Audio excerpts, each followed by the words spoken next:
Hello, एक बुरी खबर है। वो सीडी किसी और के हाथ लग गई है। एक नया ब्लैकमेलर।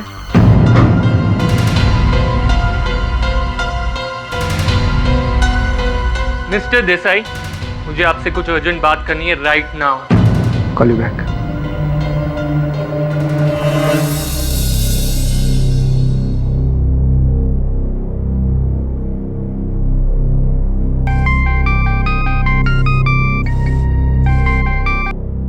हेलो, कैसी हो मैडम? कौन? हर कोई मुझसे यही सवाल करता है और मैं सबको एक ही जवाब देता हूँ। नाम जानकर क्या करोगे मैडम? काम सुनो। वैसे तो आपकी चोरी के किस्से अदालत तक पहुँच चुकी है, लेकिन पूरी दुनिया के सामने नहीं। कौन हो तुम? पूरी दुनिया देखेगी आपकी करतूत और आप बन जाओगी इंटरनेशनल चोरनी। नहीं, तुम ऐसा नहीं कर सकते। और वो वीडियो तो राजेश के पास था ना? राजेश तो मर चुका है, तो तुम कौन हो? फिर वही बेकार की बात। अरे कौन जिंदा है कौन मर गया ये इम्पोर्टेंट नहीं है मैडम। इम्पोर्टेंट ये है कि आज रात 15 लाख रुपए लेकर जॉगर्स पार्क के पीछे वाले कोस्टा विला आ जाना, नहीं तो कल सुबह तक पूरी दुनिया के सामने आपकी चोरी के किस्से मशहूर हो जाएंगे।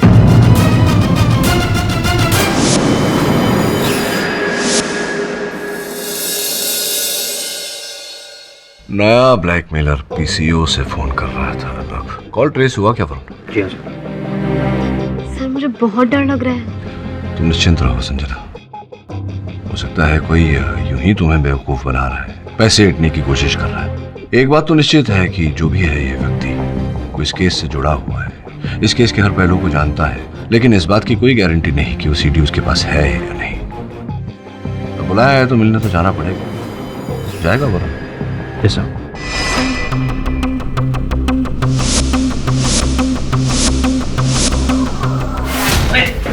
हिम्मत कैसे हुई इस घर पे कदम रखने की?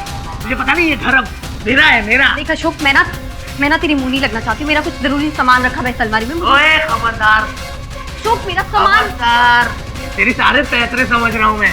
राजेश के बैंक के पेपर्स मारने आई है ना तू, ताकि सब कुछ तू हथिया सके। सामान रखा है मेरा वहाँ पे। ए चुप!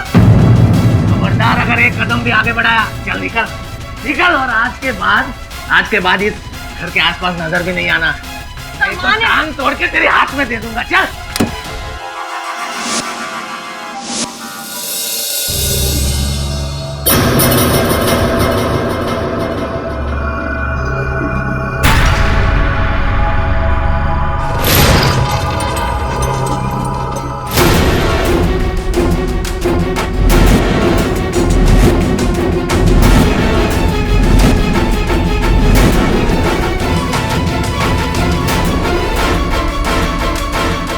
मैडम पैसे का है? अरे वो मैडम पैसे! अरे वो मैडम पैसे!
ये देखिए,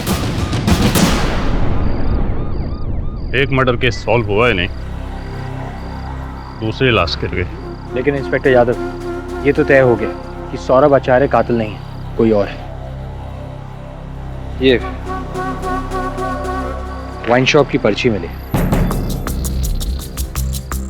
सनशाइन वाइन शॉप। हवलदार जी साहब। पता करो ये पर्ची किसकी है, किसने वहां से शराब खरीदी है। अरे यार, क्या हुआ वहाँ?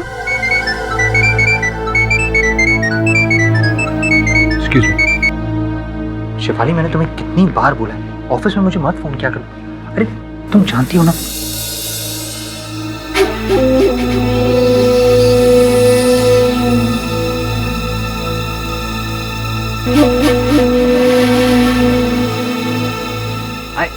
आई लव यू यार। Okay bye. आप अभी तक गई नहीं? जब तक मुझे ब्लैकमेलर का पता नहीं चलेगा मुझे नींद नहीं आएगी। वरुण, क्या हुआ वहां पर? वो वरुण, क्या सुन रहा हूँ? रूपल की हत्या हो गई? क्या? हाँ सर, मैं जब कौस्तुभला पहुंचा तो थैंक गॉड मैं घर नहीं गई।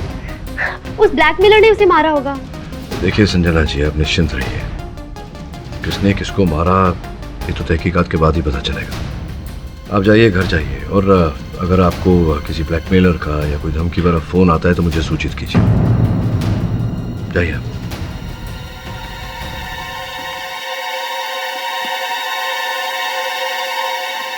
वरुण, क्या हुआ? क्या तू गया? क्या हाँ। कुछ मिला? सर एक वाइन शॉप की पर्ची मिली थी, मैंने इंस्पेक्टर यादव को दे दी। और फिर जब मैं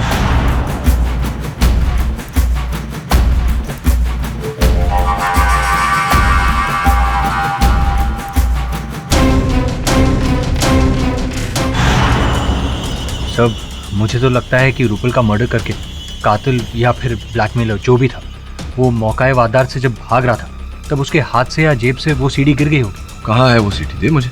सर मेरे बैग में।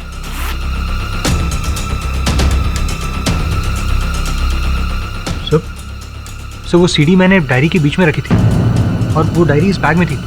पता नहीं डायरी कहाँ गायब हो गई। डायरी गायब नहीं हुई है, डायरी गायब कर दी गई है, और गायब करने वाली अभी अभी कुछ समय पहले वहीं बैठी थी जहाँ तू बैठा है।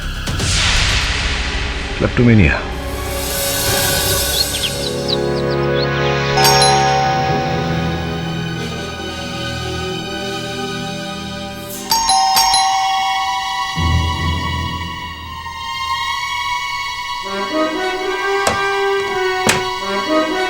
कौन?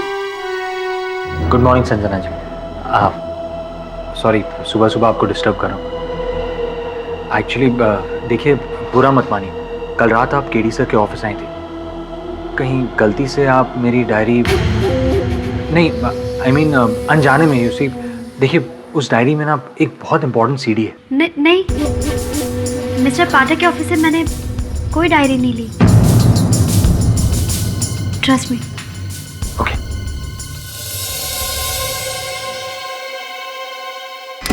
हाँ सावंत, पता किए थे वाइन शॉप का?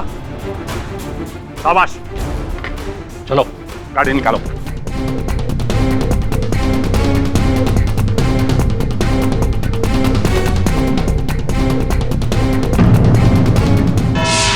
नहीं सर, माँ कसम, मैं हत्यारा नहीं हूँ। इतना कबूल करता हूँ कि मैं रूपल जी को ब्लैकमेल कर रहा था। हाँ वही ब्लैकमेल कर रहे थे, हत्या आपने की, यही सब तो किया आपने। राजेश के साथ पहले से आप उसके धंधे में जुड़े हुए थे। जी नहीं पाठक जी, मैं तो दरअसल राजेश से मिलने जब मैं गोराई बीच पर पहुंचा तो वो मरा हुआ था, और उसके जेब से मुझे कुछ सीडी भी मिली।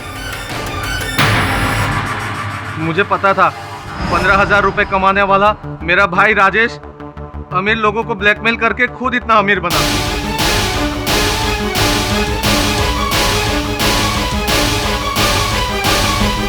मेरे अंदर भी थोड़ी लालच आ गई साहब। जैसा मैंने किसी का खून नहीं किया, और रूपल जी से मिलने जब मैं तय वक्त पर पहुंचा तो वो मरी पड़ी थी साहब। आप ही के साथ ऐसा क्यों होता है कि जब आप पहुंचते तो लाश वहां पहले से पड़ी होती है? खत्म नहीं हो रहा कुछ मुझे। और ये राजेश जी के मृत्यु के बाद तो उनकी पूरी धन संपत्ति, मकान इत्यादि सबके मालिक आप ही बन बैठे हैं। तो ये है आपकी हत्या का मकसद? आपने सोचा रोज अपने भाई से 200-400 रुपए क्या मांगने, एक ही बार में सफाया करके पूरी धन संपत्ति प्राप्त कर? क्यों? जी नहीं सर, मैंने अमीर बनने का सपना जरूर देखा था, पर मेरे भाई को मार कर नहीं। सर, राजेश की जिस संपत्ति के बारे में आप बात कर रहे हैं उस पर मुझसे ज्यादा किसी और की नजर थी। अच्छा, किसी और की? रियली? किसकी बताइए। कल रात को भी जबरदस्ती घर में घुसकर अपना हक जताने आई थी। वो सामने बैठी है, मेरी भाई की प्रेमिका। कौन? मीरा?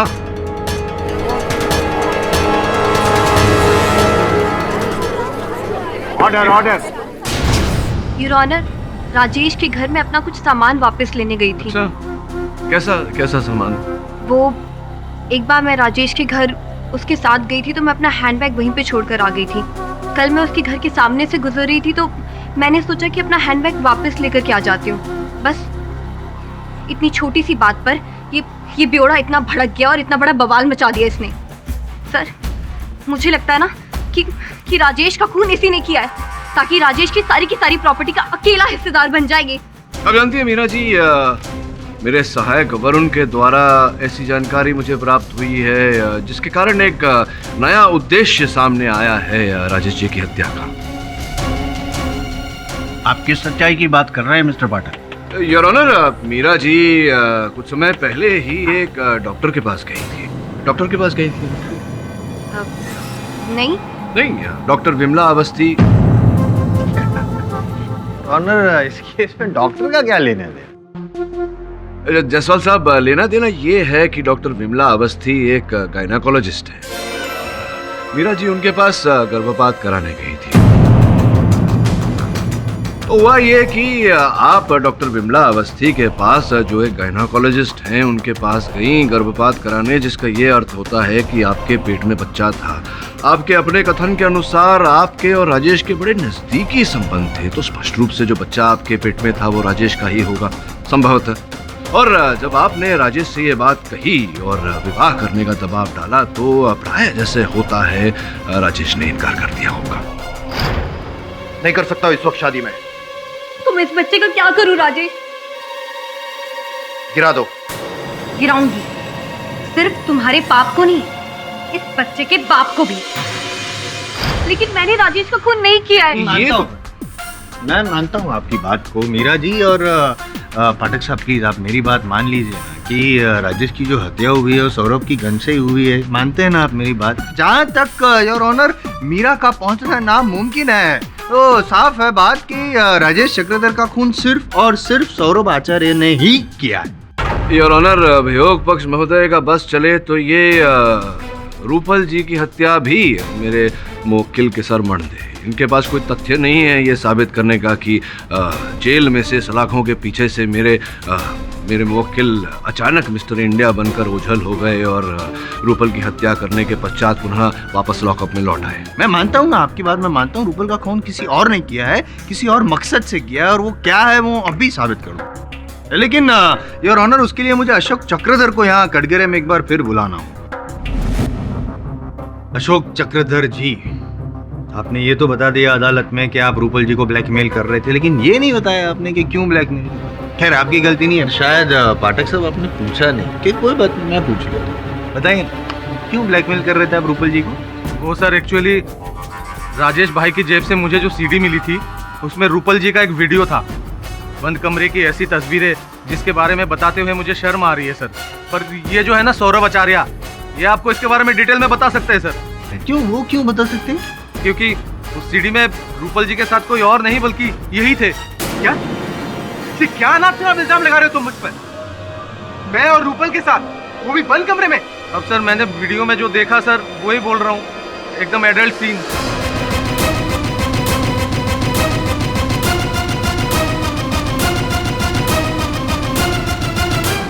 अरे जायसवाल साहब, ये आप इतने वरिष्ठ वकील हैं, आप तो जानते हैं कि केवल कथन देने से कुछ नहीं होता, साथ में प्रमाण भी होना चाहिए। ये आपने पूछा नहीं अपने गवाह से कि वो सीडी कहाँ है? कोई बात नहीं, मैं पूछ लेता हूँ, कहाँ है वो सीडी?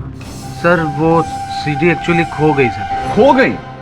सर रूपल जी का लाश देखकर जैसे ही मैं हक्का वक्का वहां से भागा तो वो रास्ते में कहीं मेरे पॉकेट से गिर गई सर।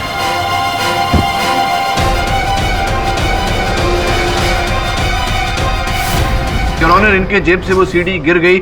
अब जब तक वो सीडी मिल नहीं जाती, इस बात का प्रमाण नहीं मिल जाता कि ये जो कह रहे हैं वो सच है, तब तक इनकी बात को सच नहीं माना जा सकता। अशोक झूठ क्यों बोलेगा पाठक साहब? कोई कारण नहीं है इल्जाम लगाने का सौरभ आचार्य पे, योर ऑनर। और ये जो बातचीत हो रही है उसमें असली कारण जो है खून का वो सामने आ गया, असली मकसद, द मोटिव ऑफ मर्डर।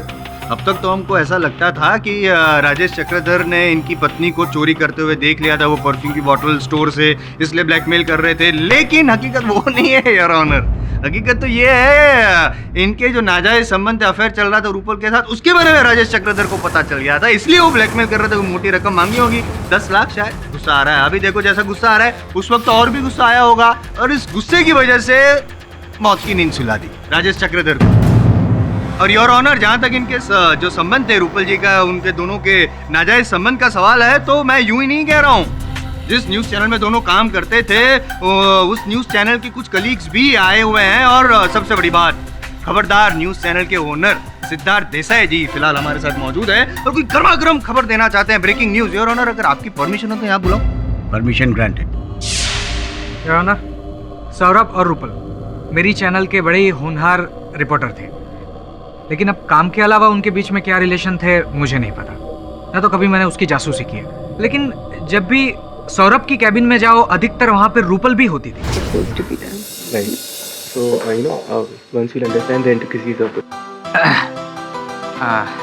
मैंने आप लोगों को ज़्यादा डिस्टर्ब तो नहीं किया? नहीं बॉस। एनीवेज, इतनी रात हो गई, आप लोगों को घर नहीं जाना क्या? जाएंगे बॉस, लेकिन काम खत्म होने के बाद। ओके, ठीक है। रात रात भर वो लोग चैनल में रुकते भी थे, लेकिन क्या काम करते थे मुझे नहीं पता। मिस्टर देसाई, आप मेरे बारे में ऐसी बात कर रहे हैं? मेरा और रूपल का सिर्फ और सिर्फ प्रोफेशनल रिलेशन था। रात भर जग के मैं चैनल की टीआरपी बढ़ाने के लिए काम कर रहा था। सौरभ, ये बात मैं ऑलरेडी अदालत में बता चुका हूँ और तुम्हारी काबिलियत पे मुझे कभी भी कोई शक नहीं था। ये बात तुम भी अच्छी तरह से जानते हो, राइट? लेकिन योर ऑनर, जब मैंने रूपल को सौरभ की जगह पे प्रमोट किया तो मयंक ये काफी मुझसे खफा थे। यहां तक कि मेरी कैबिन में भी आए और मुझसे झगड़ने लगे। मिस्टर देसाई, मुझे आपसे कुछ अर्जेंट बात करनी है right now. Call you back. इतने गुस्से में क्यों बात कर रहे हो? लेकिन तो क्या करूं, आपके चैनल का सबसे पुराना रिपोर्टर हूं मैं। सोचा था सौरभ के मर्डर केस में फंसने के बाद मेरे लिए गोल्डन चांस था, पर नहीं, वो चांस आपने रूपल को दिया, जो एक वक्त मेरी असिस्टेंट हुआ करती थी, उसे सीधा मेरा सीनियर बना दिया। ये मैं बिल्कुल सहन नहीं करूंगा मिस्टर देसाई। जिस तरह सौरभ की करियर क्या लाइफ बर्बाद हुई है ना, उसी तरह मैं रूपल की लाइफ भी बर्बाद करके रहूंगा। ऐसा मजा चखाऊंगा उसे कि इस जन्म क्या, अगले जन्म तक याद रखेगी। रूपल जी को मजा चखाने वाले भद्र पुरुष आप ही हैं मयंक जी। नहीं मिस्टर भट्ट, उस वक्त मैं काफी गुस्से में था, इसलिए ऐसा बोल गया। मेरा कुछ ऐसा इरादा नहीं था। अगर आपके सामने आपके जूनियर को प्रमोशन मिल जाए और आप वहीं के वहीं चिपके रहे तो थोड़ा तो बुरा लगता है, पर थैंक गॉड मिस्टर देसाई को रेजिग्नेशन सौंपते ही मुझे एक ओवरसीज चैनल में चीफ न्यूज रिपोर्टर का जॉब मिल गया। हाँ, राइट। अगर मुझसे भूल नहीं हो रही तो ये वही सिंगापुर वाली चैनल है जिसमें मंत्री तिवारी जी के साले साहब की भागीदारी है। अब सीधा मेरे मन में ये प्रश्न उठता है कि ऐसा क्या किया आपने मंत्री तिवारी साहब को प्रसन्न करने के लिए, जिसके कारण उन्होंने आपको वहां सिंगापुर वाले चैनल में चीफ रिपोर्टर की नौकरी देके प्रसन्न नहीं किया? आपकी तो बोलती बंद हो गई। मंत्री जी से पूछता हूँ, तिवारी साहब मयंक को कब से जानते हैं? अब इतना कहाँ याद रहता है, कितने जर्नलिस्ट मिलते रहते हैं। मयंक भी कभी मिला होगा। हाँ, क्योंकि पहले कभी आपको उसके साथ नहीं देखा, तो आजकल बड़ी घोर सांठगांठ चल रही है आप दोनों के बीच। मेरे सहायक ने आप दोनों को आपकी गाड़ी में एक साथ देखा और आपने अपने साले साहब के चैनल में बड़ा ऊंचा पद दिलाया है मयंक को। तो क्या कारण है, क्यों इतने दयालु बन रहे हैं आप मयंक पर? इस केस का इससे क्या लेना देना है? ये क्या वाहियात सवाल है जज साहब? नहीं, बिल्कुल उचित प्रश्न किया है मैंने तिवारी जी। योर ऑनर, पिछले महीने ही एक राष्ट्रीय चैनल पर तिवारी साहब ने सौरभ आचार्य से प्रतिशोध लेने की बात की। उसके 2 दिन बाद ही राजेश की हत्या हो गई। तो पूरी तरह से संभव है योर ऑनर कि ये पूरी योजना तिवारी साहब ने रची हो, मयंक की सहायता लेकर। मयंक से पहले सौरभ जी के बारे में पूरी जानकारी प्राप्त की हो और फिर एक षड्यंत्र के तहत इनकी गाड़ी से गन निकालकर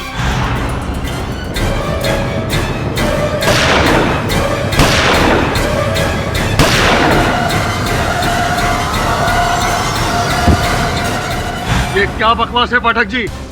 एक तो मुझ जैसे वरिष्ठ मंत्री को यहाँ कटघरे पे खड़ा किया, यही बहुत है। ऊपर से आप मुझ पर घिनौना इल्जाम लगा रहे हो। होश में तो हो आप? हाँ, मैं तो होश में हूँ मंत्री महोदय, लेकिन आप आक्रोश में हैं और इसी आक्रोश के चलते आपने राजेश की हत्या की। और जब रूपल को आपके और मयंक के इस मिलीभगत के बारे में पता चला तो आपने रूपल को भी मरवा दिया। और मयंक ने इस योजना में आपका साथ दिया, इसीलिए आपने अपने साले साहब की चैनल में उसे इतने उच्च पद पर नियुक्त किया या नहीं? केडी पाठक, तुझे अंदाजा नहीं है तू किससे पंगा ले रहा है। दिल्ली तक पहुंच है मेरी, तू मेरा कुछ नहीं बिगाड़ सकता।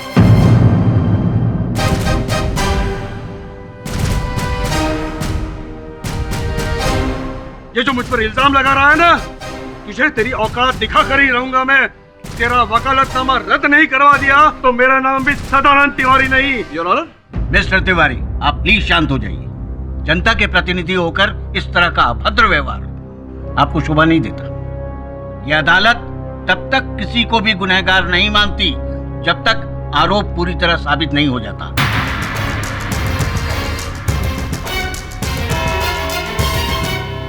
यह अदालत 2 दिनों के लिए मुलतवी की जाती है। The court is adjourned. दिन बचे हैं और इन 2 दिनों में हमें बहुत कुछ पता लगाना है। वैसे इस समय मेरा संदेह सिमट कर 2 लोगों पर आ गया है, अशोक और तिवारी। सर, मयंक भी तो है। नहीं वरुण, मेरा अनुमान में मयंक केवल एक कठपुतली है जिसकी डोर तिवारी जी के हाथों में। वैसे ये जो अशोक ने खुलासा किया है नया, मुझे गहरी सोच में डाल दिया है। नहीं, वास्तव में रूपल और सौरभ के बीच कोई आपत्तिजनक संबंध तो नहीं था, जिसके कारण पहले राजेश सौरभ को ब्लैकमेल कर रहा था और फिर अशोक रूपल को। सर, अगर सौरभ हमसे एक बार झूठ बोल सकता है तो 2 बार क्यों नहीं? काश वो सीढ़ी गुम नहीं हुई होती तो आज इस रात से पर्दा उठ चुका होता कि अशोक कितना सच बोल रहा है। झूठ बोल रहा है वो। सौरभ मुझे धोखा नहीं दे सकते। उस दिन अदालत में जब उन पर वो गंदा इल्जाम लगाया जा रहा था, तब मुझे रियलाइज हुआ कि मुझसे कितनी बड़ी गलती हो गई। वरुण, मैंने तुमसे झूठ बोला था। उस रात तुम्हारी डायरी मैंने चुराई थी जिसमें तुमने वो सीडी रखी थी। तो फिर आपने मुझे बताया क्यों नहीं? क्योंकि घर जाते वक्त वो बैग मुझसे ऑटो में छूट गया। इतनी मुश्किल से एक सबूत मिला था, उससे मैं अपने हस्बैंड को बेगुनाह साबित कर सकती थी, लेकिन मैंने वो भी खो दिया। बैठिए।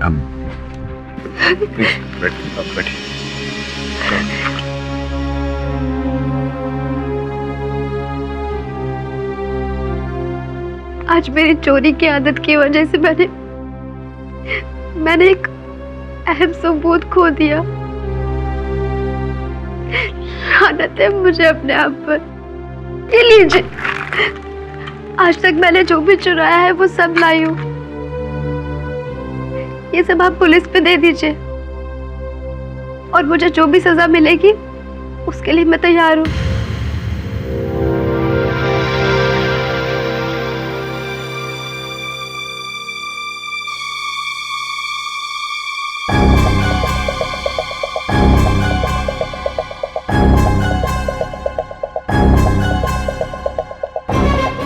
मुझे लग रहा है कि ये घड़ी मैंने रूपल के हाथ में देखी थी।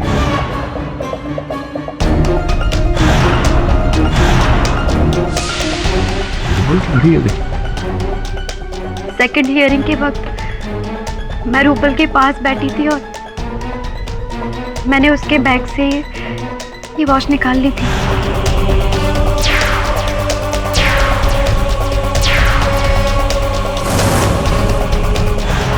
अब वो तो इस दुनिया में नहीं रहे, लेकिन प्लीज मिस्टर पाठक, ये वॉच आप उसके घर वालों तक पहुंचा देना और प्लीज मेरी तरफ से सॉरी कह देना।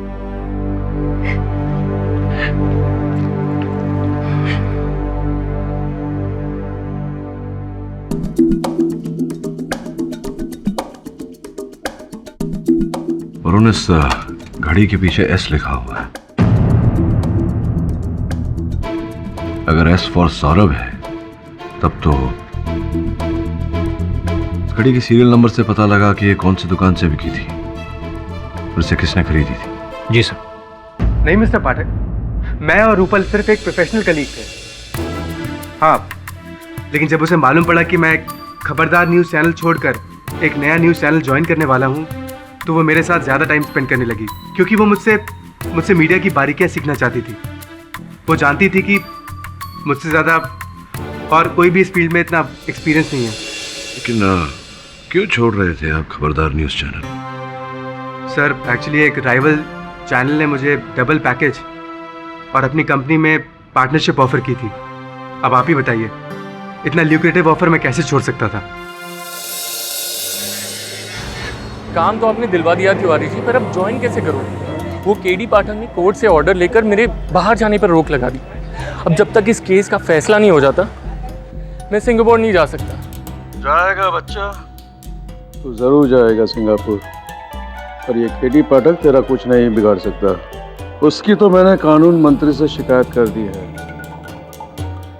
लाइसेंस जब्त होके ही रहेगा उसका। सजा उसी को मिलेगी जिसे हम चाहेंगे, और सजा भी ऐसी वैसी नहीं, सजाए मौत।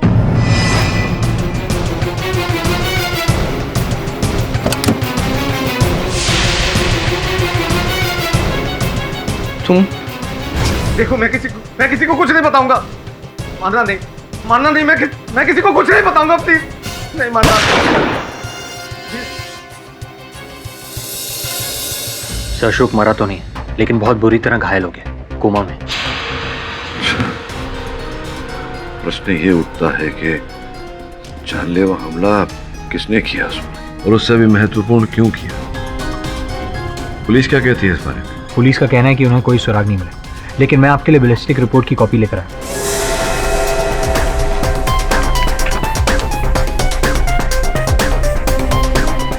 Glock 23 RTF-1।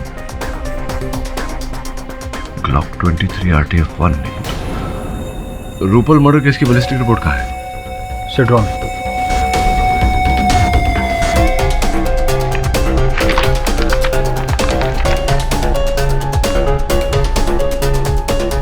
Glock 23 RTF-1। तुम्हें पूरा विश्वास है कि वो कागजात तुम्हारे घर पर ही? हाँ मिस्टर पाठक, जहाँ तक मुझे याद है मैंने उन पेपर्स को बेडरूम के ड्रॉर में ही रखा था।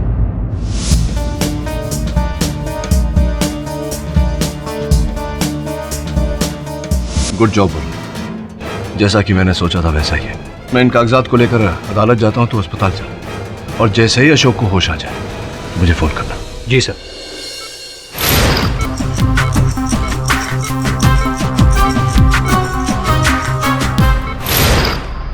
मेरे हाथ में कुछ बैलिस्टिक रिपोर्ट्स हैं। प्रथम रिपोर्ट उन गोलियों की है जिनके कारण रूपल की हत्या हुई। इस रिपोर्ट से स्पष्ट होता है कि वो गोलियां ग्लॉक 23 RTF-1 नामक बंदूक से चलाई गई थी। द्वितीय रिपोर्ट योर ऑनर उन गोलियों की है जिससे अशोक पर हमला किया गया। इस रिपोर्ट से स्पष्ट होता है कि वो गोलियां भी ग्लॉक 23 RTF-1 से चलाई गई। तृतीय रिपोर्ट योर ऑनर उन गोलियों की जिससे राजेश को मारा गया। फर्क केवल इतना है योर ऑनर कि वो बंदूक ग्लॉक 23 RTF-1 का नया प्रतिरूप है, ग्लॉक 23 RTF-2। पाठक साहब, क्या नॉलेज है आपके पास गन की? क्या बात करूं? बात करिए ना, क्यों बात तो करिए? आप अभी फिलहाल उसकी बात मत कीजिए। क्या लगा रखा है? RTF, BTF, रेंज 1, रेंज 2, नया पुराना, क्या है योर ऑनर? Time waste. ये सब गन का नॉलेज यहाँ पे अदालत में देखिए क्या साबित करना चाहते हैं? क्या रिश्ता क्या है? ये रिश्ता आपको तब समझ में आता ना जब आप 10 मिनट प्रतीक्षा करते। लेकिन मैंने कहा ना आपसे, जरा समय दीजिए अपने कार्य को, तो हो सकता है सफलता प्राप्त हो। योर ऑनर, इसे और स्पष्ट करने के लिए और प्रमाणित करने के लिए मैं खबरदार न्यूज चैनल के कर्ता धर्ता सिद्धार्थ जी को कटघरे में बुलाने की अनुमति चाहता हूँ। अनुमति।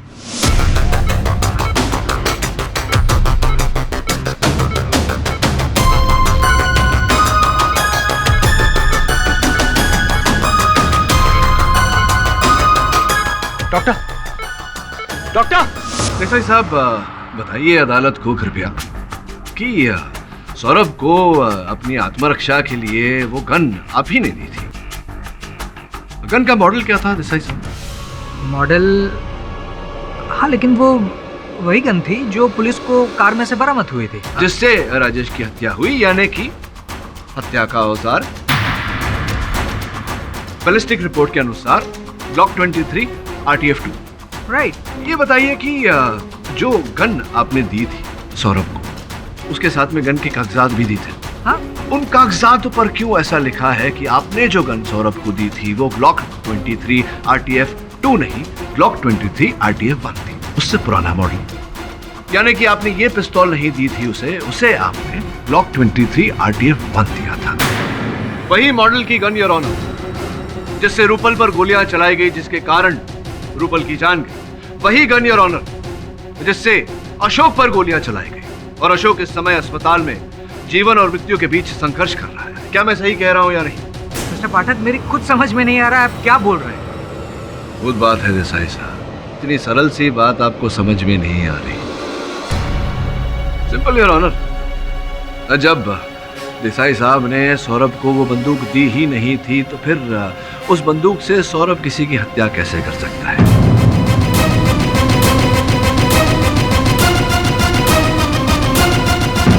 प्रश्न यहाँ ये उठता है कि उस बंदूक से हत्या किसने की और उस बंदूक को कब बदला गया? योर ऑनर, स्पष्ट है कि ग्लॉक 23 RTF 2 से, यानी कि इस बंदूक से, नए मॉडल से राजेश को मारा गया, और फिर वो बंदूक इनके गाड़ी में पड़ी हुई बंदूक से बदली गई। किसने बदली? देसाई साहब,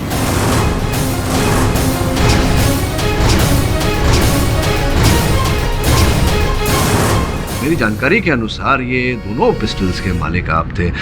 2009 में आपने ग्लॉक 23 RTF 1 खरीदा, और उसके 4 साल बाद जब उसका नया मॉडल आया RTF 2, तब आपने बाजार से वो भी खरीदा। कमाल है मिस्टर पाठक, क्या गन का नया मॉडल खरीदना कोई गुनाह है क्या? नहीं, लेकिन बंदूकें खरीद कर लोगों की हत्या करना ये तो दंडनीय अपराध है देसाई साहब। Mister Pathak, do you have any idea? मैं इतनी बड़ी चैनल चलाता हूँ, सोसाइटी में, मीडिया में मेरी एक इमेज है, और आप ये कह रहे हैं कि ये सारे कत्ल, ये सारे मर्डर्स मैंने किए हैं?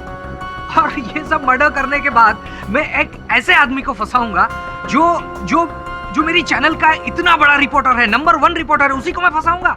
नंबर 1 रिपोर्टर आपके चैनल का अगर जाकर किसी प्रतिद्वंदी चैनल से जुड़ना चाहे, तब तो गुस्सा तो आएगा आपको, जैसे कि आया, और आपने जो किया वो किया। क्या सौरभ चैनल छोड़ने वाला था? आपको पता नहीं था इस बात का?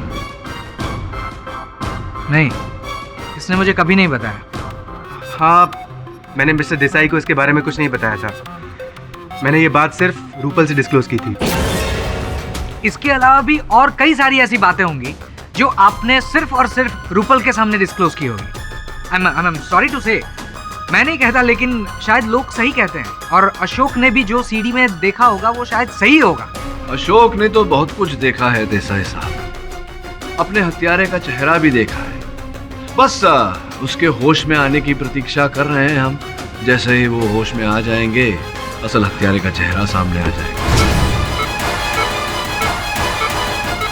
तो इंतजार कीजिए मिस्टर पाठक, कौन मना कर रहा है आपको? इंतजार कीजिए, पर मेरी बाल के खाल निकालने पर आप क्यों तुले हुए हैं? केवल वार्तालाप कर रहा हूँ आपसे, भेंट देने का बड़ा शौक है आपको। हाँ? कि ये से एक बड़ी प्यारी सी महंगी सी घड़ी है मेरे जेब में। अब ये मत कहना कि इस घड़ी को आप नहीं पहचानते। हाँ, मैं बताऊं यार आप? नहीं, ये घड़ी मैंने रूपल को दी थी। अब आप कहेंगे कि मेरा और रूपल का कोई चक्कर था, राइट? प्रश्न पूछने से पहले ही आप भाग गए और आपने उत्तर दे दिया। वाह, क्या बात है mister KD Pathak, for your kind information. हाँ, मैंने रूपल को यह घड़ी दी थी क्योंकि उसने एक बहुत अच्छी योर ऑनर एक डॉक्यूमेंट्री बनाई थी, उसके लिए मैंने उसको ये घड़ी दी थी। Mister Pathak, that was a gift. ये तो समय बताएगा। ये बताइए आपकी इस घड़ी के अतिरिक्त आपने और भी भेंट दिए थे, रूपल को दिए थे। पुलिस ने रूपल के घर से ऐसी कई वस्तुएं बरामद की हैं, कीमती नेकलेस, हीरो से जड़े अंगूठी इत्यादि इत्यादि। और तहकीकात करने पर पुलिस ने यह पता लगाया है कि आप ही ने उनके दाम भरे और आप ही ने भेंट स्वरूप दिए थे उन्हें। Mister Pathak, stop it please. Your honour, मैं शादीशुदा इंसान हूँ। अब मिस्टर पाठक इस तरह से मेरे कैरेक्टर पे पॉइंट आउट कैसे कर सकते हैं? और अशोक ने भी जो सीडी देखी है उसमें सौरभ और रूपल एक साथ। देसाई साहब, वो जो सीडी थी जो अशोक ने देखी थी, वास्तव में उस पर रूपल और सौरभ नहीं, रूपल और आप थे।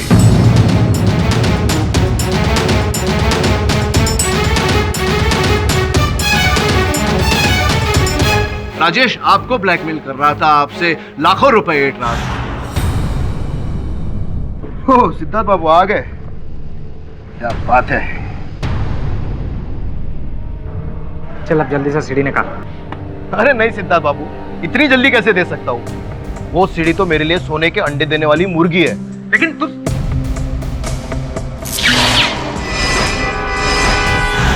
तो कुल मिला के वास्तविकता ये है देसाई साहब कि आप राजेश को पैसे देते देते तंग आ चुके थे। फिर एक दिन अचानक आपने राजेश को अपने ही ऑफिस में सौरभ से मिलते हुए देखा। आप समझ गए कि राजेश सौरभ को भी ब्लैकमेल कर रहा है। तभी आपके मन में ये योजना उत्पन्न हुई। इसी कारण से आपने वो गन सौरभ को दी, इनकी आत्मसुरक्षा के लिए नहीं, बल्कि अपनी योजना को, अपनी साजिश को अंजाम देने के लिए। कमाल है मिस्टर पाठक। आई मीन कैसी योजना? आप जो भी बोल रहे हैं ना, आपको उसे प्रूव करना पड़ेगा। You need to prove it. साबित कीजिए। नहीं, साबित मैं नहीं करूंगा, साबित तो अशोक करेगा होश में आते। सॉरी टू डिस्टर्ब यू पाठक साहब, ऐसा योर ऑनर किसी के बारे में बोलना नहीं चाहिए, लेकिन अगर अशोक को वहाँ पे कुछ हो गया, मतलब वो मर गया, तो आपकी जो थियरी है वो भी, आई होप यू अंडरस्टैंड। मैं योर ऑनर, मेरे सहायक का फोन है, लग रहा है कि वो होश में आ गया होगा अशोक, अगर आपकी अनुमति हो तो। धन्यवाद। हाँ वरुण बोल। सब बैड न्यूज़ है, अशोक की डेथ हो गई। सर मुझसे कुछ भी इंफॉर्मेशन नहीं निकाल पाए।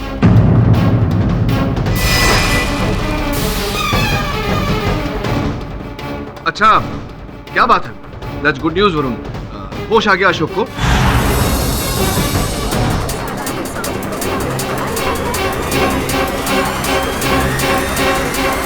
होश में आते कुछ बोल पाया? स्टेटमेंट दिया उसने, कथन दिया अपना? सर हाँ, मैं समझ रहा हूँ कि मैं बोल नहीं पा रहा, गोली लगी हूँ, तो किसी का नाम तो लिया होगा। किसका नाम लिया? साहब ने ठीक से सुना नहीं, उसकी डेथ हो गई है। होश में कैसे आएगा वो? अच्छा, इंस्पेक्टर साहब से कहो उसका कथन रिकॉर्ड करके तुरंत अदालत में आ जाए। हाँ तो देसाई साहब, सुलझ गई सारी उलझन। अब जैसा कि आपने कहा था, थोड़ी प्रतीक्षा कर लेते हैं। ज्यादा दूर तो है नहीं अस्पताल, इंस्पेक्टर साहब आते ही होंगे, या थोड़ा बहुत समय अदालत का बचाना चाहेंगे। क्या करना चाहेंगे? राजेश और रूपल दोनों का मर्डर मैंने किया है।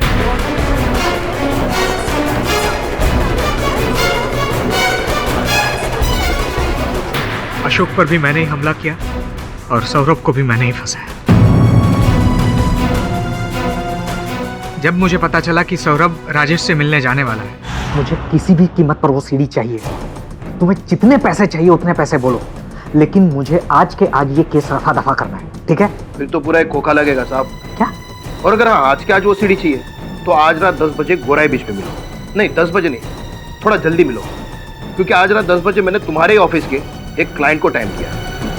ठीक है। करीबन 9:45 बजे मैं वहां पे पहुंच गया।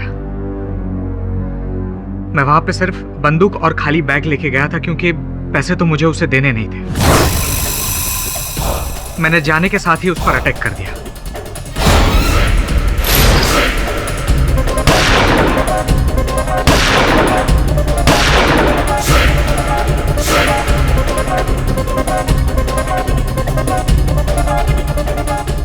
उसको मारने के बाद सीढ़ी ढूंढने के लिए मैंने उसकी जेब की तलाशी ली, लेकिन तभी मैंने एक गाड़ी की आवाज़ सुनी।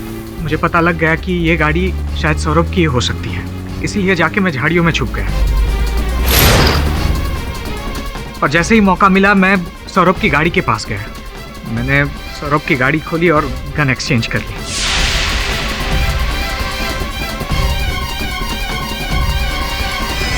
सब कुछ मैं जैसा चाह रहा था वैसे ही हो रहा था। एक तीर से मैंने 2 शिकार कर दिए थे। जो आदमी मुझे ब्लैकमेल कर रहा था मैंने उसको भी मार डाला था, और सौरभ, हालांकि सौरभ ने मुझे बताया नहीं था कि वो चैनल छोड़ के जाने वाला है, लेकिन मुझे पता लग गया था, इसलिए मैंने उसे भी फंसा दिया। सब कुछ मेरे प्लान के हिसाब से हो रहा था जज साहब, लेकिन तभी उस रूपल का फोन आया। एक बुरी खबर है, वो सीडी किसी और के हाथ लग गई है, एक नया ब्लैकमेलर। रूपल को मैंने बहुत समझाया। अशोक ने जहाँ पर हमें बुलाया था मैं वहाँ पे रूपल को लेके गया। नया ब्लैकमेलर है अभी, लेकिन मुझे किसी से कोई सीक्रेट्स नहीं छुपानी। मतलब हमारे अफेयर के बारे में तुम्हारी बीवी का क्या रिएक्शन होगा, उसे मुझे कोई लेना देना नहीं है। तुझे तब समझ में नहीं आया जब तुझे प्रमोशन दिया था। मुझे कोई लेना देना नहीं। सुन मेरी बात, अगर मेरी बीवी को पता लग गया ना तो तुझे कहीं के नहीं छोड़ूंगा मैं। मुझे कहीं का नहीं छोड़ेगा, मैं तुझे कहीं का नहीं छोड़ूंगी।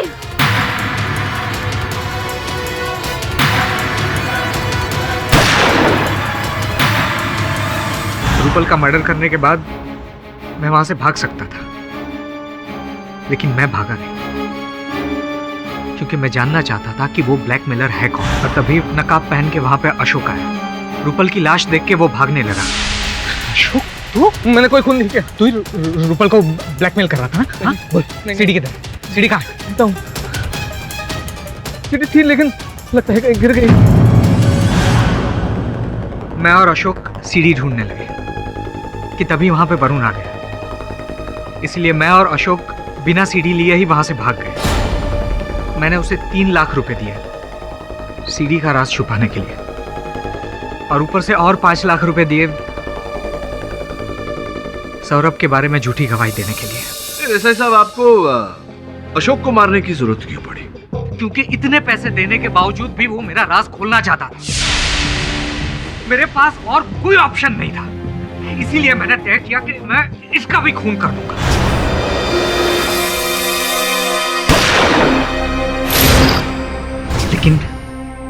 लेकिन वो बच गया। दुर्भाग्यवश योर ऑनर, अशोक बचा नहीं, मर चुका है।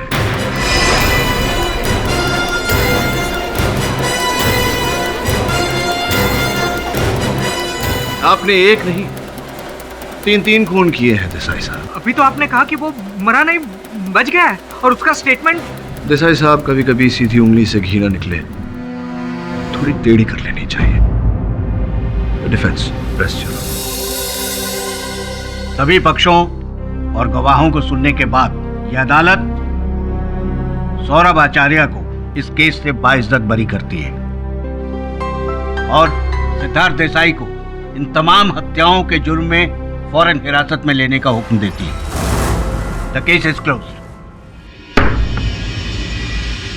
ना, इस समय मैं आपसे कुछ कहना चाहता हूँ। सुना है कि आप छुट्टी पर जा रहे हैं। थक गया। क्या बात है। ऑल द बेस्ट आपके सफर के लिए। आप जाकर वहाँ ताजी हवा में सांस लीजिए, और आपके यहाँ ना होने से जो ताजी हवा यहाँ उत्पन्न होगी हम उसमें सांस लेंगे। क्यों?